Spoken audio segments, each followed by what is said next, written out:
반갑습니다. 2016년도 110회 때 문제입니다. 터널 관련 문제인데, 터널 공사 중에서 막장 전방과 지질 이상대 파악에 의한 조사 방법, 종류와 특징, 상당히 좀 어려운 문제죠. 우선 본 내용 설명을 들어가기 전에 이 기술사 시험에서 터널은 엄청 중요합니다. 터널 문제는 거의 매번 시험에 한 문제 이상씩 출제된다고 보셔야 되겠죠. 우리가 또 토목 현장에서 가장 중요한 공사가 많은 공사가 있습니다만 터널이 아주 중요한 공사가 되고, 최근 국내에서는 오래전부터, 최근만 아니죠, 오래전부터 서울의 지하철 그리고 도로, 그래서 터널 공사를 엄청나게 많이 합니다. 왜 그런가 하면은, 과거에는 예를 들어 가지고 이런 산에 이렇게 있었으면은 도로를 하기 위해서 이렇게 엄청나게 큰 대절도를 이렇게 했습니다. 대절도를 해서 여기에 이렇게 자동차가 다닐 수 있는 이런 고속도로라든가 국도공사 등을 조성을 했죠. 자, 그러다 보니까 이 토공도 뭐 엄청나고, 그 다음에 이 절도된 토공을 어딘가 송토해서 처리를 해야 되겠죠. 그래서 일단 성토한 것도 마땅찮고, 그 다음에 이 사면 조성을 많이 하다 보면은 이 범면 붕괴라든가 이러한 어떤 위험 요인도 많고, 그래서 최근에는 이런 대절도보다는 터널을 많이 시공하게 되겠죠. 그 다음에 이렇게 하다 보니까 생태계 파괴의 문제도 발생을 합니다.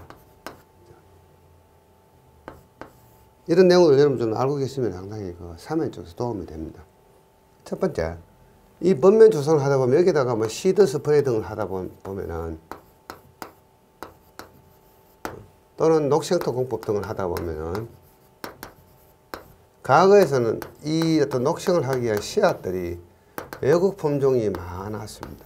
그래서 우리나라 고유의 품종을 쓰지 않다 보니까 이러한 생태계를 교란하는 그런 문제가 발생을 했죠. 최근에는 국산 씨앗을 많이 씁니다. 이런 문제. 그 다음에 동물들이 이렇게 지나가다가, 예를 들어 가지고 여기에 이런 도로가 있는데, 이런 동물이 지나가다가, 주로 우리가 국내에서는 고라니가 많죠. 동물이 지나가다가 자동차에 치여 가지고 죽는 현상, 로드킬이라고 이야기하죠.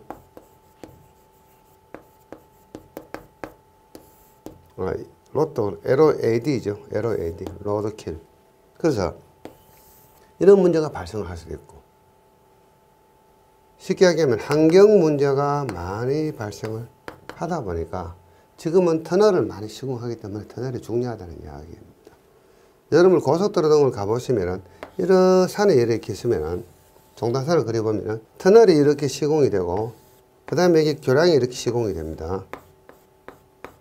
또 터널이 이렇게 시공이 되고, 교량이 이렇게 시공이 되고, 요즘은 이러한 대절토라든가 고성토 이러한 거 많이 안 하죠. 도로 현장에서 주로 터널 교량 이렇게 많이 시공하다 보니까 이 터널 공사가 엄청나게 중요한 요소를 차지하고 있다, 이렇게 생각하시면 되겠습니다. 그래서 터널 문제가 많이 나오고, 과거에 저희들 공부할 때나 오래전에 한 10년 전에 이 터널 공부는 아주 단순했습니다.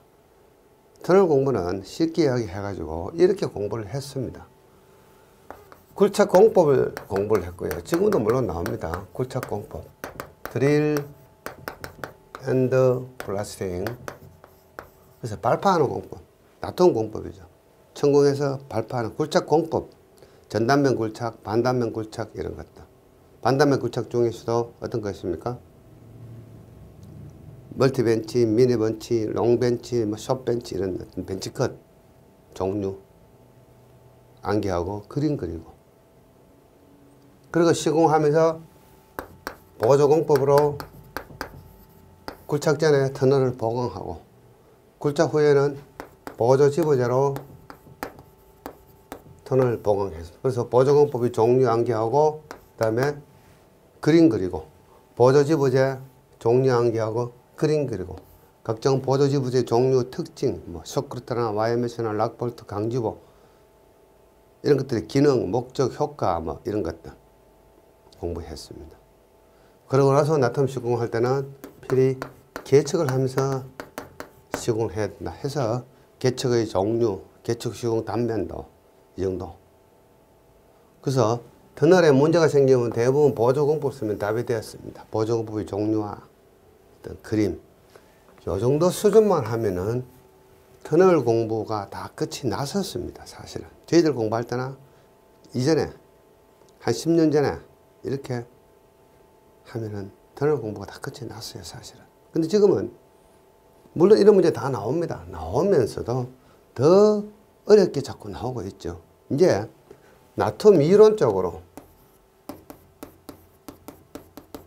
나트륨의 이론 예를 들어 가지고 나트륨 터널 주변의 안반 이론, 안반 공학 1차 항력과 2차 항력 이런 거 안반 반응 곡선 이런 거 문제 나왔습니다. 좀 어렵죠. 요거는 저와 같이 공부하시는 분들은 제가 강의하는 그 터널 본론에서 많이 제가 소개를 하고 있습니다. 나트륨 터널 주변의 어떤 안반 공학 이론 이런 게 출제가 되고 그 다음에 이런 거 막장 전방 지질 이상대 파악을 위한 조사 방법 종류 특징을 써라. 이전에 어떤 문제가 나왔냐면은 터널의 탄성과 탐사 TSP 이런 거 문제가 나왔습니다. 그 다음에 뭐 GPR 이런 것들 가끔씩 용어 설명 문제나 또는 논술 문제로서 이런 것들이 가끔씩 출제가 되었다 이렇게 생각하시면 되겠습니다. 그러다가 이제는 어떻습니까? 조금 더 이렇게 어렵게 막장 전방의 지질 이상대 파악을 위한 조사 방법. 벌써 여러분들 지질 이상대 이러니까 벌써 단어가 생소한 거 아닙니까? 터널 이렇게 굴진을 하는데 이 방향으로 쭉 굴진을 합니다. 이것을 우리는 뭐라고 이야기? 막장이라고 이야기하죠. 막장, 페이스. 요즘 여러분들은 막장 드라마, 막장 인생 이런 단어를 쓰는 거 좋지 않는 어떤 어감으로 쓰고 있는데 좋지 않은 거 아닙니다. 우리 터널 현장은 전부 다 우리가 막장에서 일을 합니다. 누가 그런 말 쓰는지 모르겠어요. 막장이란 말. 이런 어떤 단어들을 나쁜 곳에서 쓰는 게 좀 저는 불만입니다. 막장 인생 이런 말 쓰면 안 되죠. 이것을 우리는 막장이라고 이야기하고 이 막장 전방에 아직 우리가 굴착을 하기 이전에 이 전방의 어떤 지질 상태를 조사하고 판단하는 방법을 써라 이런 뜻이 되겠죠. 그래서 막장 전방의 이상대에서는 지층 변화가 심해서 이상대의 종류는 단층이라든가 파쇄대, 전리, 풍화, 팽창성 지반. 단층이 심하게 풍화되면 파쇄대가 되고 이 파쇄대에서는 용수가 나옵니다. 지하수. 물이 많아요. 자, 전리는 불연성면이라고 이야기하죠. 전리. 불연성면의 종류 속에 전리, 측리, 편리, 염리 이런 것들이 있습니다. 그다음 팽창성 지반. 자, 기본적으로 이 안반은 태생적으로 벌써 생겨날 때부터 약간의 팽창성이 있습니다. 그 팽창성의 정도에 따라 가지고 팽창성 지반의 단위들 이렇게 판단을 하는데 절대적인 판단 기준은 없고요. 이 안반이 팽창한다는 이야기는 안반이 하중이 가해지지 않는데도 우리가 굴착을 이렇게 해서 자유면을 만들어 버리면은 과거에 받고 있던 엄청난 압력들이 풀리면서 조금씩 팽창을 하기 시작합니다. 그래서 하중이 증가되지 않았는데도 변형이 계속 발생하겠죠. 그 변형을 우리는 안반의 크리프 변형이라고 이야기합니다. 크리프 변형. 그래서 안반의 크리프 변형 때문에 생기는 현상을 팽창성 지반이다. 이것은 정도의 차이 내집니다. 거의 안반이 단단하면 팽창성이 적을 거고 안반이 약하면 팽창성이 클 거고 그래서 이 팽창성이 심한 집안에서는 여굴이 발생하는데 진행성 여굴이 발생을 합니다. 팽창성 집안이 크면은 자, 진행성 여굴이 발생한다.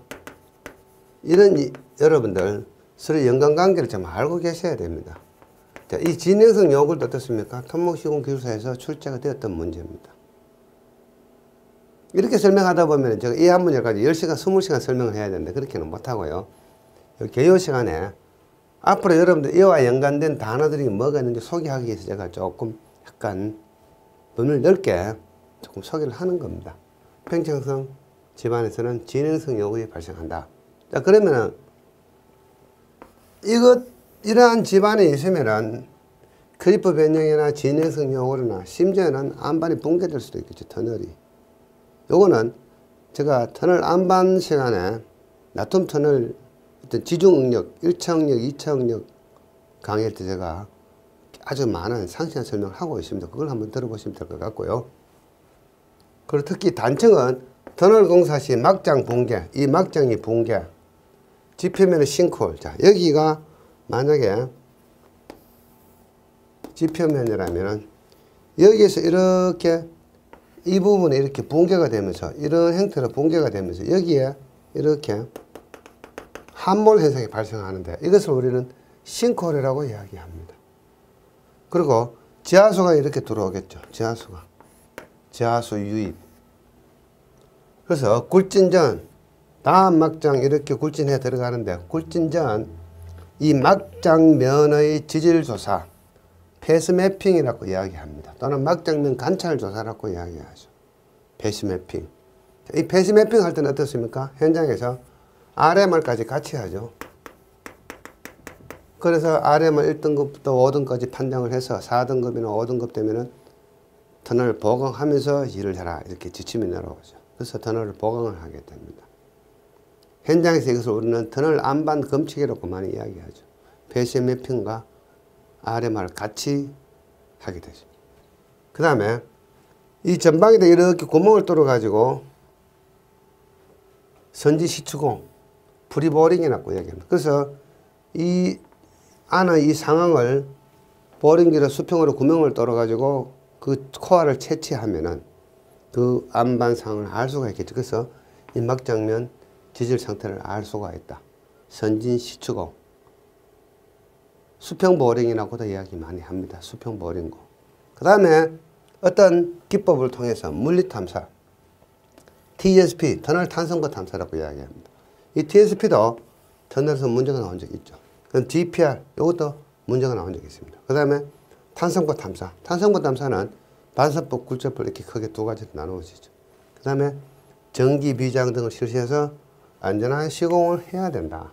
자, 그래서 여기 있는 이 개요 문구만 쭉 읽어보셔도 이렇게 많은 내용들이 포함이 되어 있다 생각하시면 되겠습니다. 이게 터널에서 막장면 지질 이상대 파악을 위한 조사 방법의 종류 및 특징을 설명하라는 문제에 대한 개요가 되겠다는 이야기죠. 그래서 과거에는 이렇게 쉽게 나왔는데 굴공보지 보조계라고 이야기합니다. 굴착공법, 보조지보제, 보조공법, 개척, 굴공보지 보조계 이것만 공부하면 터널 공부가 끝이 났습니다. 땡 했죠. 아주 쉬웠습니다. 옛날에는. 지금은 그런 문제 나오기도 하지만은 조금 더 이렇게 이론적으로 어려운 내용들이 출제가 되고 있다. 진짜 기술자들이 알아야 될 그러한 내용들이 기술사 문제로서 출제가 되고 있다. 이렇게 생각하시면 돼요.